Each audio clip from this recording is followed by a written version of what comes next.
Oh iya Pak, dulu kemarin-kemarin saya juga dengar berita tuh di pandemi seperti ini bakalan ekstrakurikuler itu bakalan dihapus, itu benar apa Ya enggak? enggak. Eskul itu kan salah satu apa namanya penambah bakat ya, bukan namanya penampung bakat siswa-siswi gitu kan.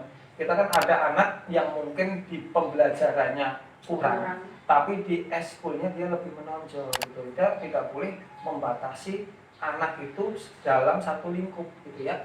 Kita explore aja anak itu, kita cari anak itu supaya dia itu menemukan suatu pegangan hidup dia. Oh iya, saya senang ini, saya bisa ini, supaya anak itu mudah berkembang gitu loh. Kalau hanya satu bidang, mungkin mohon maaf nih, kalau hanya belajar terus anak itu mungkin monoton ya, mungkin merasa bosan gitu ya.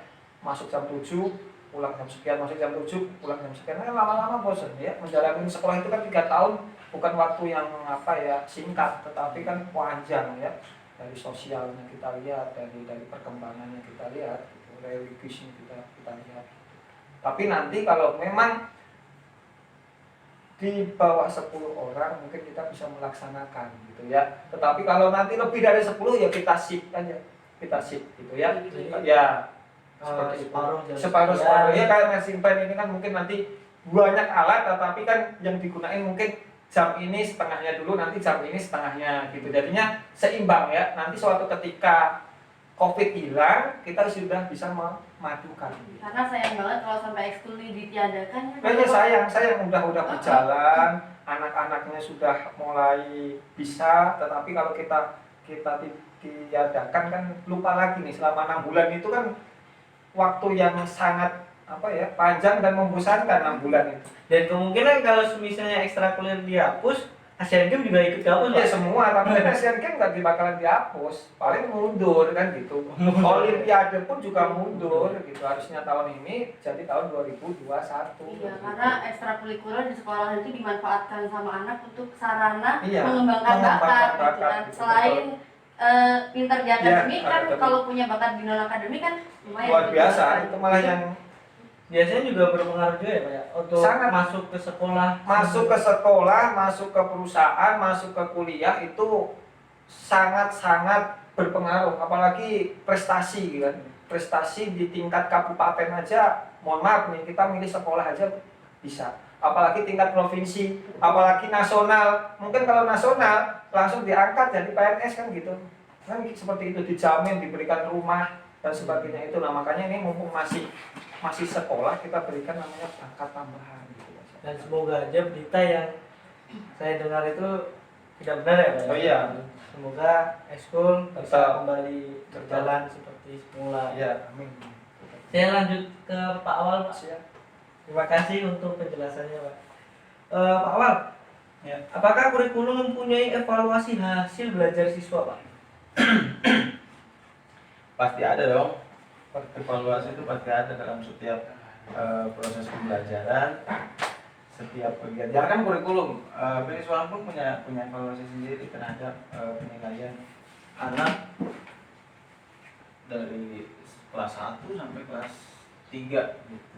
Jadi hanya banyak bentuk-bentuk evaluasinya gitu, dari penilaian, Raport raport itu kan salah satu bentuk evaluasi. iya betul. Nah jadi dia bisa tahu kan si anak yang kita beri dia Perkembangan belajarnya ya kan. raport itu kan adalah laporan hasil belajar ya. Laporan hasil belajar ini kan agar adalah sarana komunikasi antara guru dan murid, bahwa dan juga orang tua, bahwa anak tersebut performanya seperti apa nih di kelas gitu. Pada mata pelajaran apa yang sampai Kurang.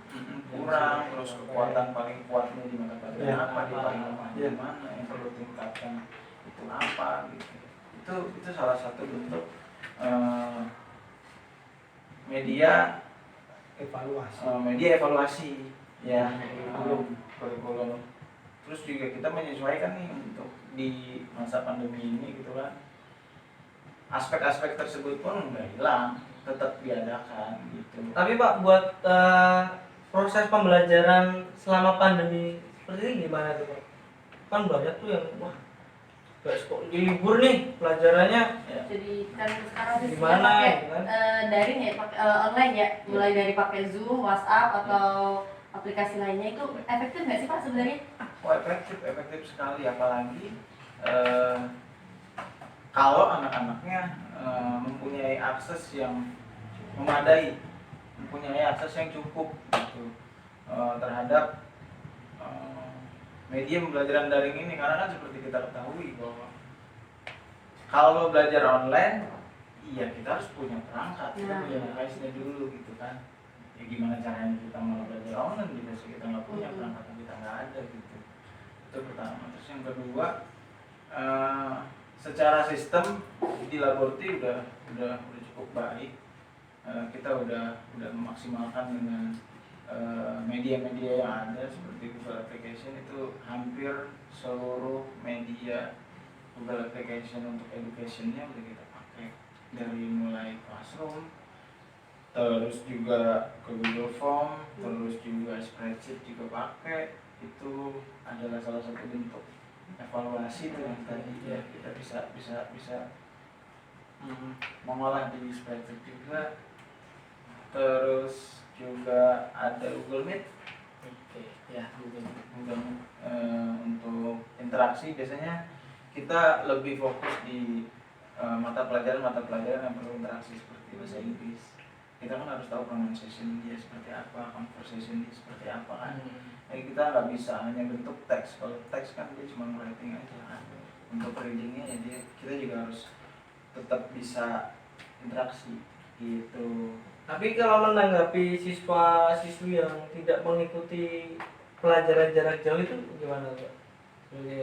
Diharapkan sih, diharapkan sekali untuk anak-anak bisa mengikuti ini dengan baik. Karena kalau enggak ya untuk alternatif pun kita tetap nyiapin Pak Nur ya. Kita tetap nyiapin, yaitu kita mengundang anak meskipun enggak semua, karena saya rasa anak-anak zaman sekarang tuh udah pada hands on semua sama handphone gitu, bukan enggak primitif amat lah gitu, mama. Jadi pasti mereka punya handphone ini juga bagus-bagus kan. Iya kan? Ada anak SMP aja sekarang Iya, bisa iPhone ya Pak ya? Iya, luar biasa gitu. Gak tahu tuh orang tuanya mikirnya gimana. Anak Iya. kecil dibeliin nih buat main game, padahal kan belum. Nah, Itu dia. Pak. Ya. Jadi pertama ya sebelum pandemi mungkin device mereka, perangkat mereka dipakai buat main game. Sekarang Lebih bermanfaat untuk Lebih belajar ya. lebih bermanfaat. Jadi di masa pandemi ini juga ada apa ya Pak? Ada Pasti 50-50 sisi baik dan sisi buruk. ada sisi baiknya lah dalam memakai alat perangkat. Kan dulu ada lu mau misalnya main Iya. game mulu di HP, tapi sekarang di HP kita bisa belajar. Tapi di penilaian pun ada Pak, di yang mengikuti dan tidak mengikuti pun ada penilaian. Oh iya pasti ada, karena kita nilai kan adalah satu bentuk penilaian dan apresiasi terhadap kinerja dan usaha dari si peserta didik ini kan.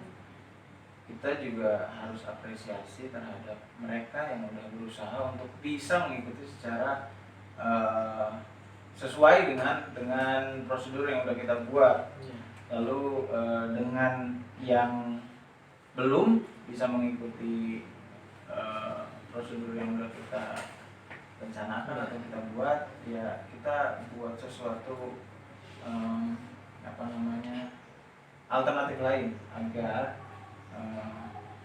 pencapaiannya atau poinnya itu tetap dapat. Tapi sejauh ini sih Pak, banyak gak sih keluhan dari siswa-siswa gitu yang masalah sinyal atau masalah Kota tuh. kuota, Kan banyak boros, yang setiap hari harus Pak gimana nih kita mau ngikutin, kota aja kita nggak ada, gimana? ya.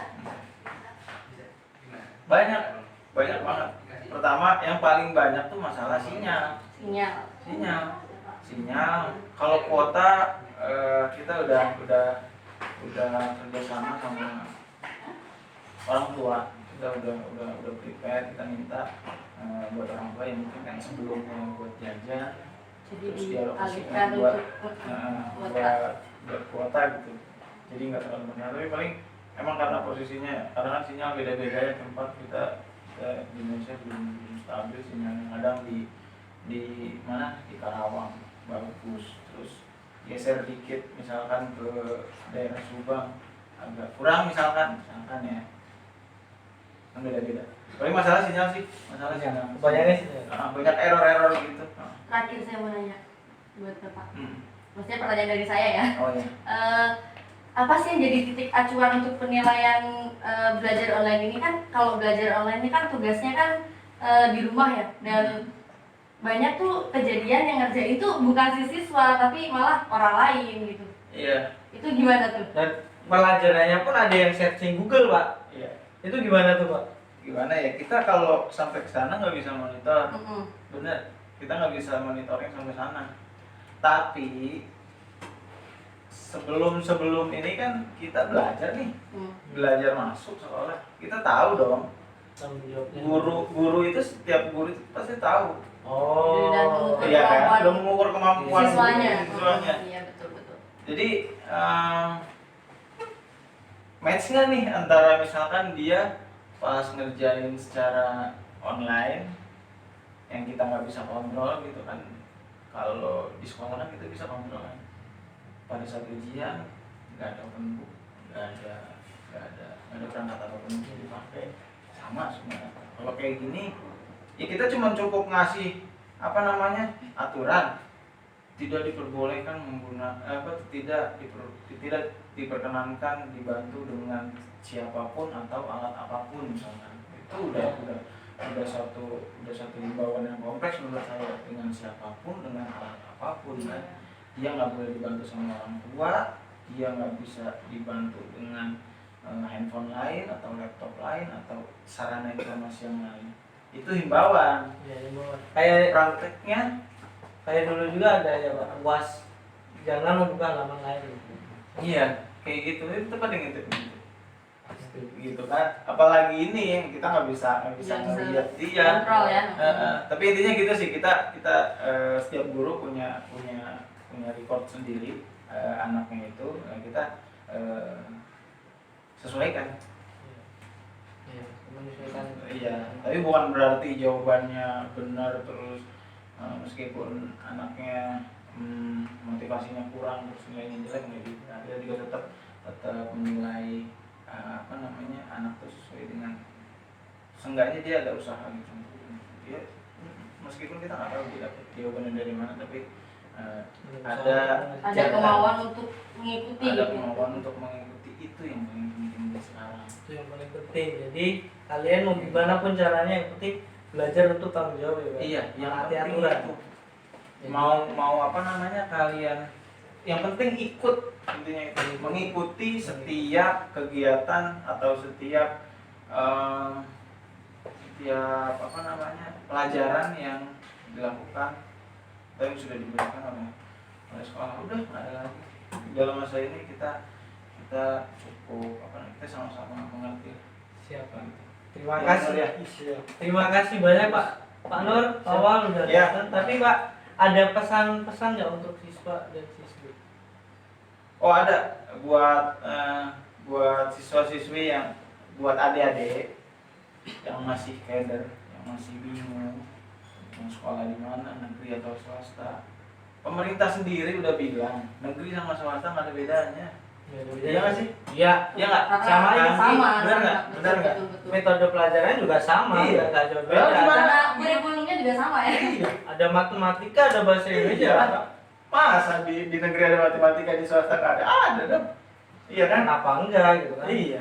Orang kita di satu satu pemerintah yang sama, di satu institusi yang sama-sama pendidikan. Kan juga belum tentu ya Pak, semenjak aku sekolahku bagus nih, belum tentu setelah lulus Iya, terjamin itunya kan.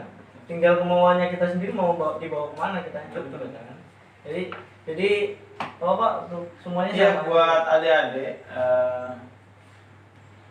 SD, karena di laboratorium ada dua kan, Iya. SMP sama SMP dan SMK. SMK. Buat adik-adik yang di SD mau lanjutin ke SMP bisa gabung ke kita. Kalau misalkan mau tahu dulu laborti di mana, nanti mungkin alamatnya ditaruh Di deskripsi. Ya, Itu di deskripsi ditaruh ya. di deskripsi lah Ya, ya. nanti kita taruh alamatnya. Kalau enggak langsung aja di sini. Dan kalau yang pengen lihat sedikit cuplikan dari kegiatan-kegiatan sehari-hari di SMK Laborti dan SMP Laborti, nanti bisa cek Instagramnya. Nah, itu benar. Instagram Laborti. Facebook juga ada kan? Ya di deskripsi aja, cek aja semuanya di deskripsi. Itu komplit sih. Iya. Padahal ada pesan-pesan nggak? Setelah Pak Awal tadi. Ya, kalau saya pesan saya ini mumpung lagi suasana penerimaan siswa baru nih, SMP dan SMK kita masih tersedia beberapa siswa lagi ya. Jangan sampai bingung, jangan sampai kalau sekolah itu tujuannya sama, yaitu mencerdaskan kehidupan bangsa Ya. sesuai dengan alinea keempat Iya. pembukaan Undang-Undang Dasar. Itu salah satunya tujuan negara Indonesia itu mencerdaskan kehidupan Kehidupan bangsa. bangsa. Ya, Sangat harus betul. sekolah, jangan sampai tidak sekolah karena sekolah itu menentukan kehidupan Oh iya, kita. harus. Karena Ya. sekarang banyak ya Pak bantuan dari pemerintah. Oh iya, Iya. pokoknya nggak usah ragu. Benar, benar. Jangan Sekolah. Jadi jangan jadiin alasan nggak mampu. Iya, sekolah nomor satu, beli motor nanti. Iya. Itu Oh, banyak lulus. kebanyakan. Ada berapa jurusan malah? Kita ada 3 SMK, yang pertama RPL, Ya. yang kedua RPL itu Rekayasa. komputer. Rekayasa perangkat lunak. Iya. Itu di bidang komputer ya, ngoprek komputer ya. Yang kedua TMI ya, teknik mekanik industri. Iya. Nah, itu di bidang mesin-mesin industri, mesin bubut dan lain-lain lah ya. Kalau TKRO itu otomotif tapi betul. khusus untuk mobil. Iya. Kalau mobil bisa berarti motor otomatis bisa. Pemanggilan. Tinggal ngawang aja. Tinggal lihat aja. Karena Oh, semoga ini kayak gini. ini Bapak Ibu gurunya di produktif di SMP muda-muda, tenaganya full, siap melayani. Pokoknya kalau di kita alhamdulillah Bapak Ibu guru di sini paling dekat sama anak. Kadang itu orang tua itu kenalnya nggak hanya wali kelas tetapi banyak Bapak Ibu guru yang dikenal orang tua. Nah, ini salah satu bentuk keharmonisan kita antara sekolah, siswa dan orang tua. Ini saling Jadi kita juga saling berkomunikasi Iya, juga ya Pak. ya harus itu Guru, harus. Sekarang murid sama orang tua itu siswa. harus tidak ada miskomunikasi. Ya silakan nanti yang masih bingung silakan datang ke kita lah. Nanti Nggak usah bingung lah ya, nggak usah bingung. Jadi linknya langsung dikasih deskripsi. Cari aja di Google Maps SMK Iya. Laboratorium Indonesia. Itu pasti ada. Pasti Insya Allah dilayani dengan baik Pasti. sampai dari masuk sampai akhir Sampai lulus. sampai lulus. Di bawah. Tidak ada no tawuran. No. Saya yang menyaksikan sendiri Ya, ya. nggak ada tawuran lah sekolah di labor itu Nggak ada daripada tawuran. main di luar, main di sekolah. Main di sekolah. Sekolahnya banyak, ya kan? Tapi kita juga semoga aja yang masih anak-anak yang Iya. belum berpunya mindset yang cerdas semuanya Pak, sampai Nggak usah tawuran diikuti. nggak usah Iya, diikuti. Apaan Jangan sampai apaan tawuran gitu? salah Nggak keren ya Pak pergaulan. tawuran. Enggak lah, ngapain tawuran mau lihat-lihatan otot mah. Mending adu pancu sama tukang beca aja gitu. engkol. Iya. Udah. Kemudian juga otot tukang beca daripada. Iya pastilah Pak. Tukang becak narik terus. Nah, iya. Oke, terima kasih Bapak, Sama-sama. Pak Nur dan Pak Ya. Awang. Siap. Terima kasih untuk penjelasannya. Jadi untuk semuanya yang belum tahu kurikulum seperti apa dan kerja manajemen dari kesiswaan SMP Laborti ya Pak, itu seperti apa sudah dijelaskan oleh Pak Nur dan kurikulum sudah dijelaskan oleh Pak Awang. Dan terima kasih sekali lagi untuk cemilan Jabidu. Ini ya. Cemilan Jabidu. Jadi Ini guys, enak kalau banget guys. mau order tinggal taruh ada di bawah. Langsung Ini tuh, dirasain. Gimana ini Pak? lucu banget tau nggak? Enak. Enak nggak, Pak? Enak banget. Enak banget. Itu tuh kemasannya pot gini lucu, bisa buat cemilan keluarga, nongkrong bareng teman sambil Enak banget, Instagraman, boleh. nonton drakor, Ya, drama Korea kalau nggak drama Jepang. Nah, itu kerjain kita beli- tugas juga ya. Saya beli 10 ada kan ya? ada Pak, langsung aja Pak. Nanti habis ini saya Stoknya masih banyak. Iya. Ya. Oke, jadi terima kasih untuk cemilan yang udah Menysponsori kami. Jadi jangan lupa subscribe channel ini untuk edukasi yang lebih Gratis. Karena subscribe itu gratis. edukasinya masih banyak lagi dan banyak ilmu yang akan kita Sharing ke sharing kalian. tentang sekolah laboratory ini ya. Terima kasih ya sekali lagi Pak Nur, Pak Awang. Jangan lupa subscribe, like, and comment. Terima kasih dan sampai jumpa.